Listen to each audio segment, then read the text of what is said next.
Salut, je veux prendre 2 minutes pour t'expliquer comment ça va fonctionner pour les étapes à suivre dans l'achat d'une promesse d'achat acceptée. Donc, la première étape importante, c'est la cession. La cession qui est le contrat entre nous et le nouvel acheteur. Donc, nous cédons nos droits dans la promesse d'achat au nouvel acheteur et la cession est le document qui va marquer tous les termes, dans le fond, qu'on va avoir entre nous et le nouvel acheteur. Donc, dans ces termes-là, évidemment, il y a tous les termes de la promesse d'achat qui doivent être respectés. Et en plus, il y a quelques trucs de plus, dont le montant de la cession et comment ça va se passer. Et aussi le montant du dépôt, qui est la deuxième étape juste ici. Donc, une fois qu'on a fait la cession, que les deux on a signé, qu'on est content, la deuxième étape serait le dépôt.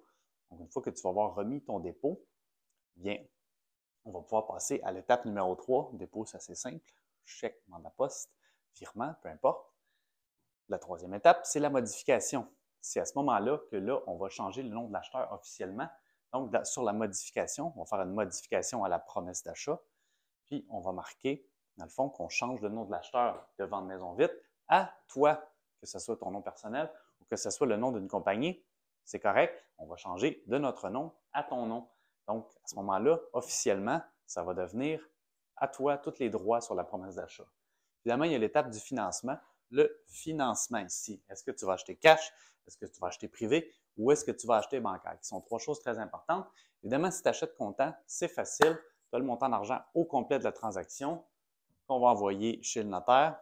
Évidemment, la balance après le dépôt. On va envoyer chez le notaire.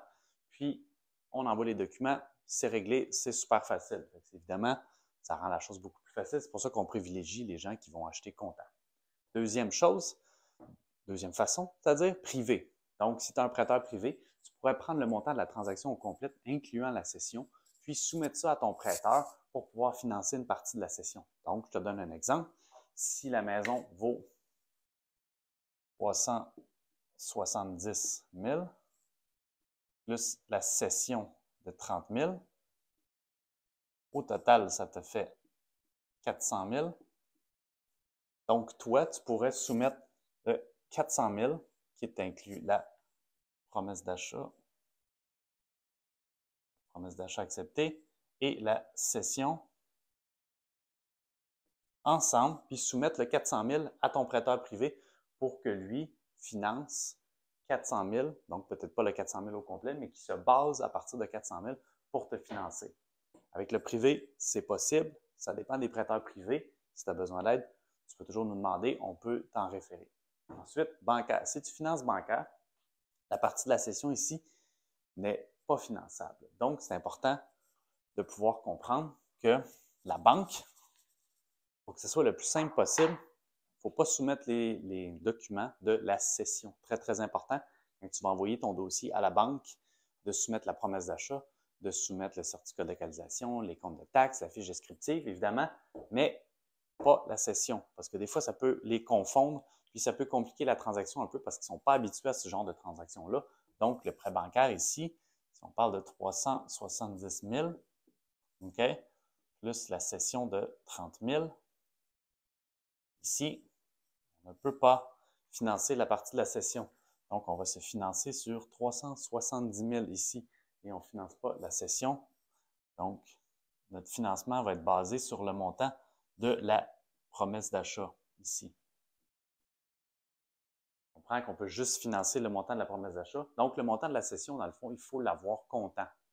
Très important. Donc, prenez ça en considération. Le montant de la cession ici, si vous financez bancaire, il faut l'avoir comptant. Donc, autant le dépôt que la balance à remettre chez le notaire, il va falloir l'avoir comptant, mais le reste, on peut le financer bancaire. Donc, si vous avez une préqualification, vous avez un bon dossier, puis que vous arrivez, vous venez nous voir, puis vous voulez financer bancaire, qui est une très bonne idée puisque les taux d'intérêt sont moins chers qu'avec le privé, puis ça devient rentable, bien, on enlève le montant de la cession, puis on peut financer sur 370. Puis quand vous allez soumettre votre dossier à la banque, c'est très important, envoyez la fiche descriptive, évidemment, parce qu'ils vont suivre ces informations-là pour avoir les renseignements de la propriété, dans le fond. OK. Ensuite de ça, on soumet évidemment la promesse d'achat acceptée.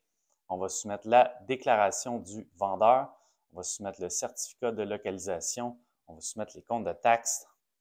Et cession ici, je répète, comme je disais tantôt, la cession, ça va porter à confusion.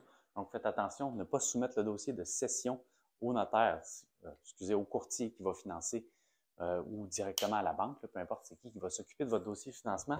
Ne pas soumettre la cession, ça va les porter à confusion. La cession, c'est vraiment un document entre acheteur et vendeur, donc entre nous et toi, qu'on n'a pas besoin de soumettre à la banque parce que ça nous est déjà arrivé dans le passé qu'on a eu des problèmes puis ça se peut que la banque refuse de faire la transaction avec ça. Évidemment, ici, je dois rajouter que la MO, qui est un document super important ici, OK? La modification qui va, comme on mentionnait tantôt, mettre évidemment notre compagnie à toi ou ta compagnie à toi. Ça va être le document qui va confirmer que la promesse d'achat est maintenant à ton nom. Donc, si tu as besoin d'aide et tout ça dans ces étapes-là, évidemment, on peut toujours t'aider ou tu peux, si tu veux te simplifier la vie, donne-nous le nom de ton notaire. Puis nous, on va envoyer tous les documents à ton notaire directement. Puis on peut même envoyer tous les documents nécessaires à ton courtier hypothécaire pour obtenir ton financement. On est là du début à la fin pour t'aider à ce que ça soit smooth parce qu'évidemment, ça fait partie de notre mission auprès des vendeurs que la transaction soit simple et facile. Donc, si c'est simple et facile avec les vendeurs, ça doit l'être aussi avec les acheteurs, que ce soit nous ou que ce soit toi. Donc, c'est toujours notre philosophie de rendre ça simple et facile. Donc, si tu as besoin d'aide au courant de ces étapes-là, appelle-nous, on va t'aider là-dedans. Mais au moins, je vais te l'expliquer d'avance pour que tu comprennes. OK? Ici, on peut envoyer les documents directement chez le notaire. Donc, c'est facile. Ici, privé, on a besoin d'une approbation. OK? Approbation. Après ça, on envoie chez le notaire. Ici, les documents que tu vas avoir besoin pour le privé sont sensiblement les mêmes que tu vas avoir besoin pour la banque, mais c'est correct que tu envoies la cession quand c'est un privé, puisque lui, il peut le financer, comme on mentionnait tantôt. Sinon, si on est à la banque, tu as besoin d'envoyer tous ces documents-là. Une fois qu'on a l'approbation, on s'en va chez le notaire. Donc, c'est important aussi que tu aies un notaire à proximité ou un notaire en main proche ou quelque chose. Si tu n'en as pas, on peut toujours t'en référer plusieurs qui sont bons à travers le Grand Montréal. Ça va nous faire plaisir de t'aider là-dedans aussi. All right? J'espère que ça peut t'aider à avancer et à rendre ça simple le plus possible. Bonne transaction.